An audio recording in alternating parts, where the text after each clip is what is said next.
सोचो एक ऐसा मार्केट जहां हर घर में एक कॉर्नर जरूर होता है, fill with pen pencil eraser sharpeners and notebook. हर स्टूडेंट के बैग में, हर ऑफिस डेस्क पर और हर क्रिएटिव आर्टिस्ट के पास स्टेशनरी एक एसेंशियल पार्ट होता है। लेकिन जब हम इंडिया के स्टेशनरी मार्केट को देखते हैं तो ये एक साइलेंट एम्पायर है।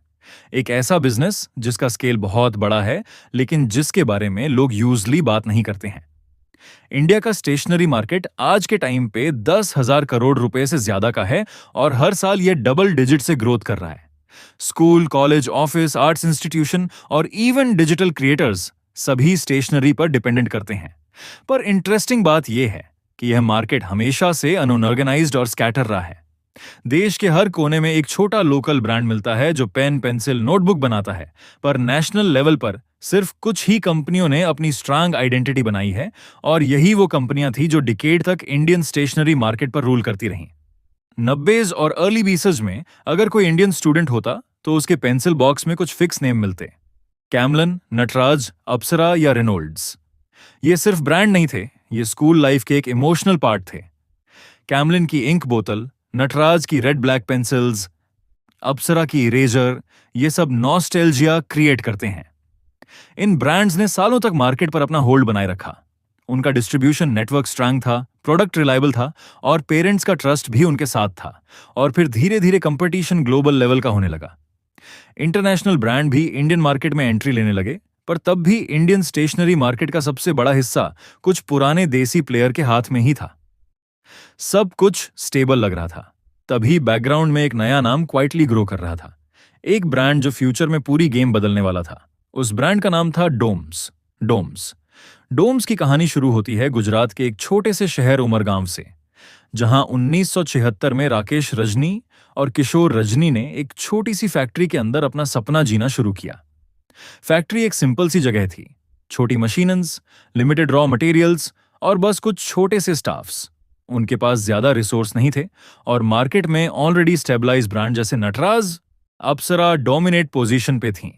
लेकिन रजनी ब्रदर्स के अंदर एक अलग जुनून था। उन्होंने हर चैलेंज को एक अपॉर्चुनिटी में बदलने का डिसीजन लिया।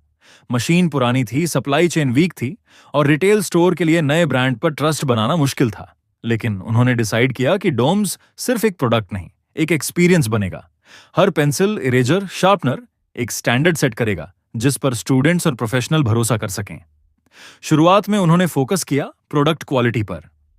हर पेंसिल का वुड केयरफुली सिलेक्ट किया गया और ग्रेफाइट और पॉलीमर का इनोवेशन कॉम्बिनेशन यूज किया गया, जिससे पेंसिल स्मूथ लिखती थी, ब्रेक रेजिस्टेंस होती थी और writing experience consistently premium feel देता था। सिर्फ पेंसिल ही नहीं, उन्होंने इरेजर, शार्पनर और कलर पेंसिल में भी इनोवेशन शुरू किया। प्रोडक्ट विजुअली अपीलिंग थे, फंक्शनल थे और मार्केट के बेसिक ट्रेडिशनल प्रोडक्ट से थोड़ा प्रीमियम फील करते थे। लेकिन उन्होंने समझा कि सिर्फ क्वालिटी काफी नहीं है, ब्रांडिंग भी जरूरी है। पैकेजिंग और प्रोडक्ट डिजाइन को स्टूडेंट और यंग प्रोफेशनल के लिए अट्रैक्टिव बनाया गया। यह अप्रोच उनको मार्केट में स्लोली आइडेंटिफाई करवाना शुरू हुआ। शुरुआत में डोम्स के प्रोडक्ट सिर्फ गुजरात में अवेलेबल थे, लेकिन रजनी ब्रदर्स ने स्टेप बाय स्टेप इंडिया में एक्सपेंशन स्ट्रेटजी स्टार्ट किया।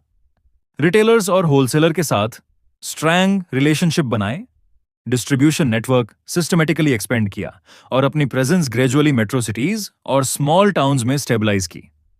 1980 तक डोम्स की रीच नेशनल लेवल तक पहुंच गई थी और स्कूल और ऑफिसेस में उनके प्रोडक्ट्स को ट्रस्ट मिलने लगा। डोम्स की सक्सेस का सीक्रेट था उनका unique combination, high quality products, sorry modern design, attractive packaging, consistent availability और अफोर्डेबल प्राइसिंग। ये सभी चीजें एक साथ मिलके उन्हें मार्केट में शाइन कराने में मदद की। जब कंपटीशन सिर्फ क्वांटिटी और ट्रेडिशनल प्रोडक्ट पर फोकस रहा, तब डोम्स ने क्वालिटी, इनोवेशन और ब्रांडिंग का परफेक्ट बैलेंस यूज किया। टीचर्स रिकमेंड करने लगे, स्टूडेंट प्रेफर करने लगे और रिटेल्स कंपनी ने डोम्स के स्टॉक खरीदना शुरू किया। ये वो मोमेंट था जब डोम्स ने अपना स्मॉल टाउन ड्रीम से नेशनल रिकॉग्निशन तक का जर्नी शुरू किया और ये सिर्फ शुरुआत ही थी उनके लॉन्ग टर्म ग्रोथ और सक्सेस की। जब डोम्स ने अपनी पहली सक्सेस अचीव की, तो रजनी ब्रदर्स समझ गए कि सिर्फ पेंसिल और बेसिक स्टेशनरी प्रोडक्ट से नेशनल प्रेजेंस मेंटेन करना काफी नहीं है। मार्केट में अपने कंपटीशन को चैलेंज करने के लिए उन्होंने डिसाइड किया कि प्रोडक्ट रेंज एक्सपेंड करना होगा। शुरुआत में उन्होंने इरेजर और शार्पनर में डाइवर्सिफिकेशन शुरू की, लेकिन इनोवेशन यही नहीं रुकता। स्टूडेंट और क्रिएटिव प्रोफेशनल के लिए डोम्स ने कलर पेंसिल और स्केच पेन एल6 किया, जो सिर्फ क्वालिटी में सुपीरियर नहीं बल्कि डिजाइन और एर्गोनॉमिक्स में भी अलग था।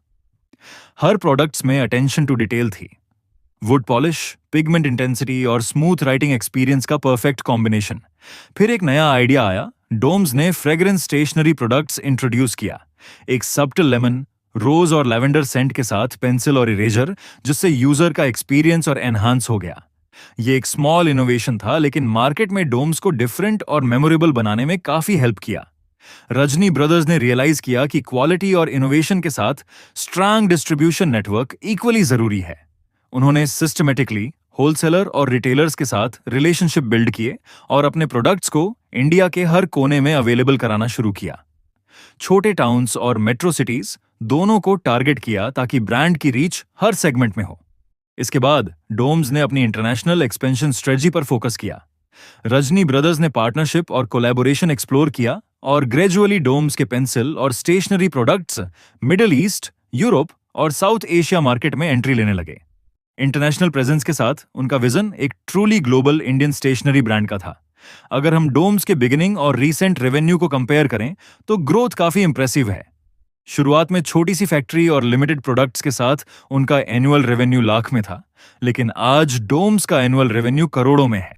डोम्स की जर्नी सिर्फ पेंसिल और स्टेशनरी का बिजनेस नहीं है, ये एक विजन और डिसीजन की जर्नी है।